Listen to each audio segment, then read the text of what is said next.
Oke, ini gue ngeliatin dulu nih. Assalamualaikum warahmatullahi wabarakatuh. Halo teman-teman. Enggak, aku mau perkenalan dulu deh. Halo teman-teman, perkenalkan. Sebelumnya, salah ding, goblok kok. Gue diem, gue diem, gue diem, gue diem, Nah, gue udah, diem, gue dulu diem. cowok, gue ke distract anjir. Diem, kita ngapa-ngapain. Kayak Assalamualaikum warahmatullahi wabarakatuh. Kayak Assalamualaikum warahmatullahi wabarakatuh. Perkenalkan, aku Rashid Fauzan dengan NIM 2405100145 dengan rombel 4 mata kuliah Technopreneurship. Nah, di sini saya akan mempresentasikan dari hasil unboxing produk yang aku beli. Oke, tanpa lama-lama langsung kita mulai aja ya proses unboxingnya. Assalamualaikum warahmatullahi wabarakatuh. Halo teman-teman. Perkenalkan aku Rashid Fauzan dengan NIM 2405 dari Prodi Teknik Elektro dengan rombel 4 mata kuliah Technopreneurship. Nah, di sini saya akan melakukan unboxing. Di sebelah kiri ini ada Sony Alpha 6400 dan lensa dari Sony juga 18105. Oke, kita langsung unboxing dulu dari kameranya. Oke, dibuka langsung disambut dengan beberapa buku panduan dan kartu garansi. Di sini buku panduannya berbagai bahasa ya guys, dari Sony. Dan di sini, nah ini adalah kartu garansinya. Oke, ini juga bukunya. Disambut juga dengan strap kamera dari Sony-nya ini. Kemudian ada baterai. Baterainya ini namanya ada NPFW50 ya, dengan kapasitas 1080 mAh. Oke, kita juga dapat perkabelan dan terutama ini ada dua kabel colokan. Kemudian di sini ada charger ya buat si kameranya nanti. Ini ada USB, kabel USB. Nah, ini yang ditunggu-tunggu guys. Oke. Nah, ini ada Sony Alpha 6400. Oke, cukup oke dari pixel jadinya. Nah, layarnya di sini tuh udah bisa flip ya guys. Beda dengan series di bawahnya di 6000 dan 6100, 6300 dia masih belum bisa flip. Nah, ini jadi cocok banget buat ngevlog. Dan di sini udah mendukung dari rekaman 4K 30 fps dan ada untuk slow motion di sini tuh 1000 maksudnya 120 fps dengan 1080 megapiksel. Oke. Oke, kita lanjut ke sini guys. Nah, di sini ada lensa dari Sony juga.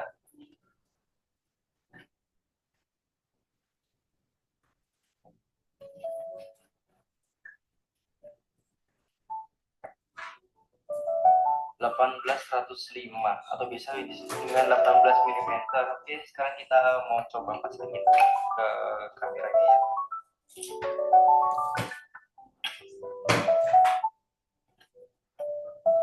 Oke, oke, belum dipasang baterainya. Kita pasang. Yeah.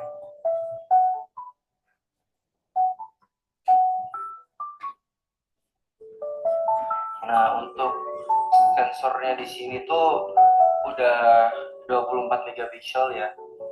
Dan dengan lensanya di sini juga udah optical steady shoot atau yang bisa membantu sedikit buat mendeteksi atau meringankan dari guncangan-guncangan yang kita pegang, misal kayak kameranya goyang-goyang ini, ya dari dari lensanya ini udah mendukung sedikit banget buat meredam guncangan. Kita coba foto ya.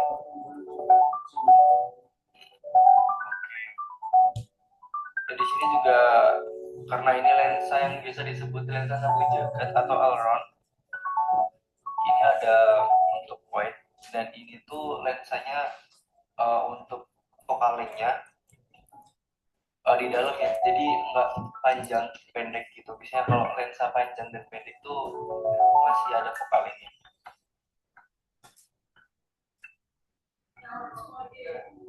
Oke, jadi itu unboxing dan kesan pertama saya terhadap Sony A6400 dengan lensa 1805. Menurut saya ini salah satu kamera terbaik di kelasnya untuk kalian yang ingin memulai serius membuat konten foto maupun video. Terutama sebagai saya sendiri di sini adalah saya videographer freelance dan masih banget cocok walaupun ini adalah kamera dari tahun 2019 rilisnya.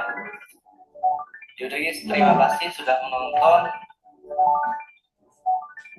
Assalamualaikum warahmatullahi wabarakatuh. Oke, dari teman-teman ada yang mau bertanya nggak tentang produk dari aku? Oke, dari Rehan Bayu Saputro dulu. Boleh disebutkan NIM dengan namanya? Permisi Mas, perkenalkan nama saya Rehan Bayu Saputra dengan NIM akhir 143. Saya mau tanya untuk fitur paling menarik dari kamera ini apa ya? Oke, aku jelasin di sini ya. Untuk fitur paling menarik di sini tuh sebagai pengguna aku video ya, jujur dia tuh udah merekam dengan slow motion di 240 fps. Nah, itu tuh cocok banget kayak kita tuh bisa menangkap objek yang bergeraknya cukup cepat. Namun kita bisa nge-slow motionkan kamera itu. Karena nggak semua kamera itu bisa ada fitur slow motionnya. Nah, dengan kamera 6400 ini bisa merekam slow motion dan itu juga udah merekam dengan kualitas 4K. Kemudian di fotonya itu juga udah 11 continuous shoot. Jadi kalian kalau mau menangkap objek dengan kualitas yang sangat cepat juga, itu tuh kita bisa menangkapnya juga dengan 11 frame per second. Jadi kayak gitu. Cocoknya itu buat kayak yang objek-objek cepat seperti kayak balapan, seperti orang lari dan lain-lainnya. Gitu. Apakah cukup menjawab? Sudah Mas, terima kasih. Oke, berikutnya ada yang mau bertanya lagi? Oke, dari Raffi dulu, boleh disebutkan NIM dengan namanya. Halo, Mas Raffi. Halo Mas, halo. Ya, boleh Ya, diajukan. perkenalkan saya Raffi Chandra Putra Pratama dengan NIM akhir 121. Izin bertanya, eh, untuk lensa 24 megapiksel itu apa sudah cukup bagus ya Mas untuk di kelasnya itu? Tolong jelaskan ya Mas. Terima Mas. Oke, bagus banget di pertanyaannya. Tapi sebenarnya 24 megapiksel itu bukan kualitas lensanya, tapi kualitas dari sensornya kamera. Nah, itu menurut aku 24 megapiksel tuh udah bagus karena dia tuh udah menangkap dengan 24 titik piksel di era sekarang. Walaupun kadang tuh HP 48 megapiksel, terus ada yang berapa lagi, pokoknya kelipatan dua dari 32 gitu kan. Nah, kalau dari kamera sendiri 24 megapiksel tuh menurutku udah cukup oke. Bukan yang sekelas oke banget ya, karena pasti dari kamera tuh punya kelebihan dan kekurangan masing-masing. Seperti kameraku ini sensor APS-C, dia masih terbilang cukup kamera kecil yang compact. Ya masih dibilang kayak kamera kecil tapi kualitas udah dibilang cukup lah. Nah, untuk sensor 24 megapiksel sendiri menurut saya tuh udah oke dengan kualitas kamera APS-C. Nah, dari APS-C sendiri ada lagi namanya full frame. Full frame itu dia jadi tuh sensor ada dua, kayak kotak gini, terus full frame itu yang lebih lebar. Nah, biasanya yang full frame ini yang lebih bagus dari sekelasnya APS-C. Gitu. Apakah sudah menjawab? Ya, sudah cukup jelas Mas. Terima kasih. Oke, sama-sama. Oke, boleh selanjutnya Mas Afif Fatah. Boleh disebutkan NIM dengan Ya, namanya? baik. Perkenalkan nama saya Muhammad Afif Alifafata dengan NIM belakang 120. Mas, saya mau bertanya untuk selama pemakaian kameranya itu apakah sudah pernah mengganti spare part atau belum? Terus kalau kemungkinan ganti spare part itu apakah mahal? Kisaran berapa ya? Oke, aku bantu jelasin di sini ya. Untuk selama saya penggunaan, saya belum pernah ganti spare part karena dalam penggunaan saya tuh belum pernah menggunakan yang sangat-sangat ekstrim. Udah pernah kayak aku pernah pakai itu di Bromo. Waktu itu tuh panas dan debu, jujur itu sangat riskan banget tentang kayak banyak debu yang bakal masuk ke kamera atau aku juga pernah ke pantai itu jujur kadar air laut dan kadar garamnya tuh pasti sangat tinggi dan aku juga pernah kayak lebih ke bukan yang hujan yang deras ya, tapi gerimis. Nah, itu juga pernah tapi sejauh ini aku belum pernah ganti spare part karena setiap aku kali penggunaan dalam mungkin cuaca-cuaca yang ekstrim pasti aku bersihin langsung karena kalau nggak kayak gitu bakal ada kualitas dari misal air, debu atau yang bakal masuk dan kalau aku bersihin bakal rusak.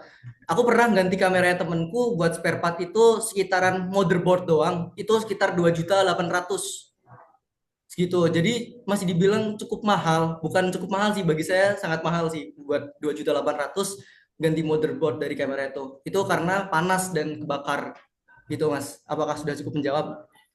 Sangat cukup menjawab, Mas. Terima kasih. Oke, sekian dari presentasi saya. Apabila ada kurang dan salah katanya mau dimaafkan. Wassalamualaikum warahmatullahi wabarakatuh. Terima kasih teman-teman. Ini langsung di pause aja ya?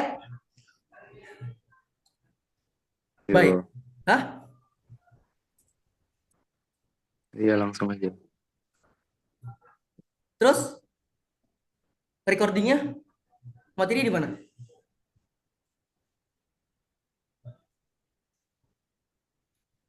Stop share. Dani. Apa udah langsung otomatis kesimpan kalau aku matiin? Oh ini ding.